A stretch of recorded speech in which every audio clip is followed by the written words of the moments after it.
Salam, hörmətli müəllimlər. Bu günlərim mən elə öz dərs keçdiyim ən çox tələbələrdən gördüm ki, bizim orada cizgi filminin yaradılma prosesi var. Hansı ki, müəllimlərin çox çətinlik çəkdiyi bir tapşırıq nümunəsidir ki, orada əslində mənasını başa düşsək çox rahat olar. Hansı ki, bax burada belə bir nəzəriyyə var. Bu cizgi filminin yaradılma prosesi. Bunu mən sizə bugün öz sözlərimlə izah eləmək istəyirəm ki, sizlərə rahat olsun. Deməli, hər hansı bir film, tutaq ki, biz film çəkirik, istənilən bir film olsun, istənilən bir cizgi filmi olsun, istənilən adi film olsun, kino çəksək, biz mütləq nə olmalıdır? Bizim kino çəkməyimiz üçün ümumi bir məzmun olmalıdır.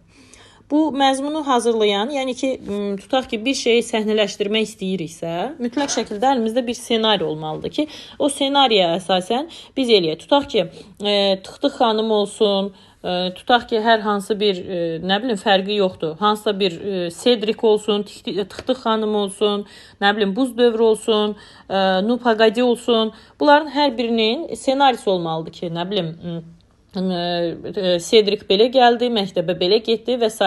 İstənilən bir şeydə bizim əlimizdə bir mövzu olmalıdır ki, bu, belə deyim, bir təsvir olsun. Yəni ki, bir nəzəriyyəsi olsun ki, nəzəriyyəni hansısa bir rəssam oxusun, onun üzərindən, belə deyim, forma düzəldə bilsin, şəkil çəkilə bilsin və ondan sonra şəkili çəkiləndən sonra artıq kadrlaşdırıla bilsin. Deməli, onun üçün də biz birinci növbədə ən hər şeydə bu işdə başçılıq edən prodüserdir. Prodüser ümumi məzmunu müəyyənləşməlidir. Bu arada, misal üçün, müğənnilərin də prodüser olur və hər istənilən bir şeydə prodüser vardır, düzdürmü? Prodüser ümumi məzmunu müəyyənləşməlidir. Ondan sonra məzmun təyin olunandan sonra ümumi məzmunu deyir ki, misal üçün, bu şəkildə olacaq, bu şəkildə beynimdəki fikirlər budur. Oturur onu ssenari müəllifinə danışır. Ssenari müəllifi artıq götürür sujeti və ssenarini hazırlayır. Artıq nəzəri şəkildə bu PDF çıxarıldı və deyildi ki, misal üçün, bu şəkildədir ki, misal üçün, Winnie Puxu belə eləyəcək və yaxud istənilən bir Nu Paqadidə ssenari bu olacaq ki, nə bilim, biri qaçacaq, biri tutacaq və s. Yəni, bu şəkildə ssenari yazıldı. Prodüser danışdı, ümumi məzmun oldu. Ümumi məzmunda dedi ki, mənim beynimdəki fikirlər budur. Bunu danışdı ssenari müəllifinə. Ssenari müəllifi oturdu onun əsasında, onun beynindəki fikirlər əsasında sujet yazdı. Ssenari müəllifi sujeti yazandan sonra ssenarini işlədi. Tam ssenarimiz hazırdır. Bundan sonra nə etmək lazımdır? Bununla da iş bitmir təbii ki. Bu ssenari yazılandan sonra avtomatik götürdülər bunu rejissor animatora.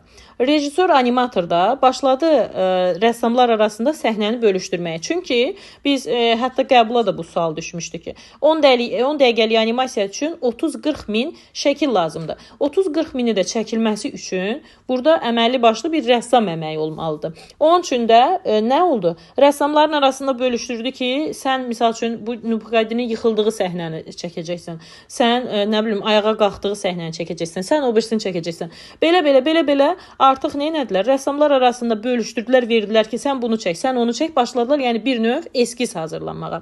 Bunu da rejissor deməli animatora ötürdü. Animator da başladı artıq rejissorun o dediyi işlər əsasında, verdiyi ssenari əsasında başladı artıq nə etməyə?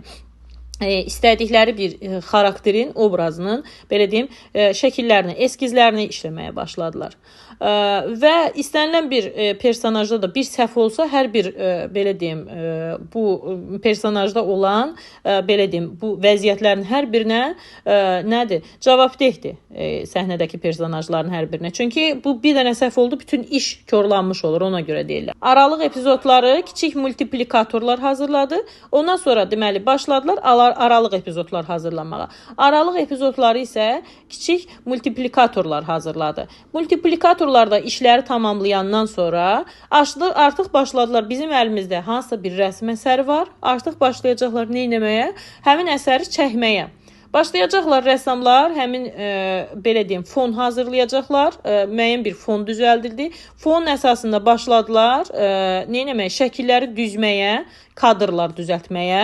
Kadrlar düzəldiləndən sonra çağırdılar operatoru. İstənilən bir toyda olsun, hər şeydə olsun, şəklini çəkən operatoru var. Operatoru çağırdılar. O da kamera vasitəsilə bir-bir başladı kadrları şaka-şaka üzərindən şəkillərini çəkməyə. Ən sonda hər şeyimiz hazırdır. Qalıb bir dənə səsimiz, düzdürmü?